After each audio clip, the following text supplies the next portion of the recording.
ایک بات بڑی ضروری ہے، وہ میں نے آپ سے ضرور کرنی ہے۔ ایک آیت ہے قرآن پاک کی سورۃ بقرہ پہلا سپارہ آیت نمبر 120۔ اللہ تعالیٰ نے ایک حد بیان کر دی، فرمایا وَلَن تَرْضَىٰ عَنْكَ الْيَهُودُ وَلَا النَّصَارَىٰ حَتَّىٰ تَتَّبِعَ مِلَّتَهُمْ۔ فرمایا یہ یہودی اور عیسائی تم سے ہرگز راضی نہیں ہوں گے۔ یہ قرآن ہے اور سادہ ترجمہ تفسیر کی بھی ضرورت نہیں۔ یہ معاہدے کر لیں، محبت کے وعدے کر لیں، یہ تم سے راضی نہیں ہوں گے۔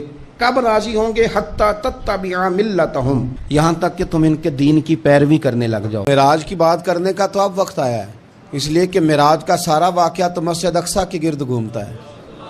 سبحان الذی اسریٰ بعبدہ لیلا من المسجد الحرام الی المسجد الاقصیٰ۔ حضور نے معراج کی رات مسجد اقصیٰ میں نماز پڑھائی تھی، اور ایک بار پھر سے طیبہ سے فلسطین میں آ، راستہ دیکھتی ہے پھر مسجد اقصیٰ تیرا۔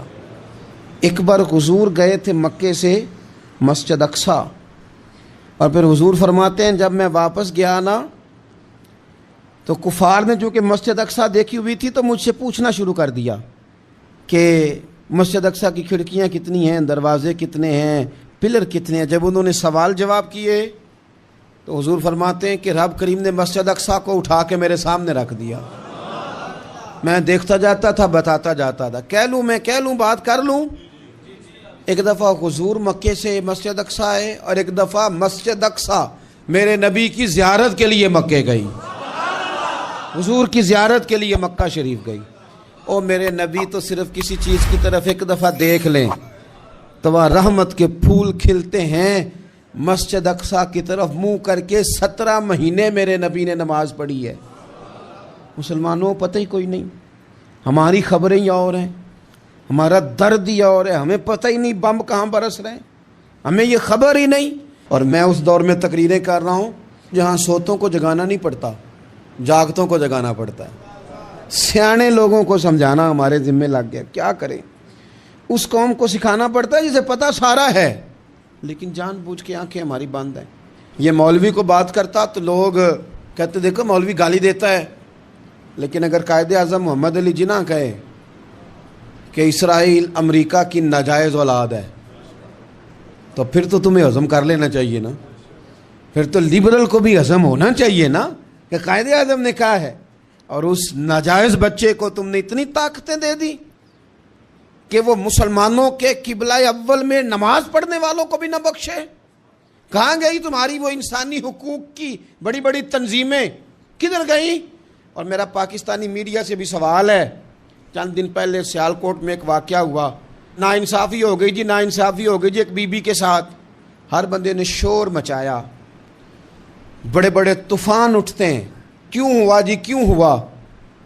تو مسجد اقصیٰ کی توہین ہو گئی تو پھر طوفان کیوں نہیں اٹھا؟ ٹاک شو کیوں نہیں ہوئے؟ بحثیں کیوں نہیں ہوئی؟ میں اس موم بتی مافیا کا کیا کروں؟ ان لبرل لوگوں کا کیا کروں؟ ان کے سپورٹروں ووٹروں کا کیا کروں؟ ان سیاسی جماعتوں کے کارکنوں کو کیا نام دوں کہ جو ان فضول بحثوں میں تو وقت ضائع کرتے ہیں، اور وہ مسجد اقصیٰ جس کے بارے میں میرے نبی پاک صلی اللہ علیہ وسلم سے ایک صحابیہ نے پوچھا تھا، یا رسول اللہ مسجد اقصیٰ میں نماز پڑھنا کتنا کو بہتر ہے باقی نمازوں کے مقابلے میں؟ تو حضور نے فرمایا 1000 گنا بہتر ہے۔ بی بی عرض کرنے لگی سونیا میں جا تو نہیں سکتی، دل بڑا کرتا ہے۔ تو حضور نے فرمایا جا نہیں سکتی تو وہاں تیل ہی بھجوا دے، جس میں حاضری لگوانے کی حضور بات کریں جس مسجد میں۔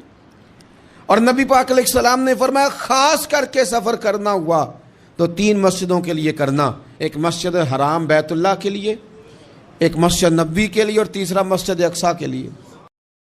بیت المقدس مسجد اقصیٰ معمولی جگہ نہیں، حضور نے فرمایا 3 سفر کرو تو سمجھنا ہم عبادت کر رہے ہیں۔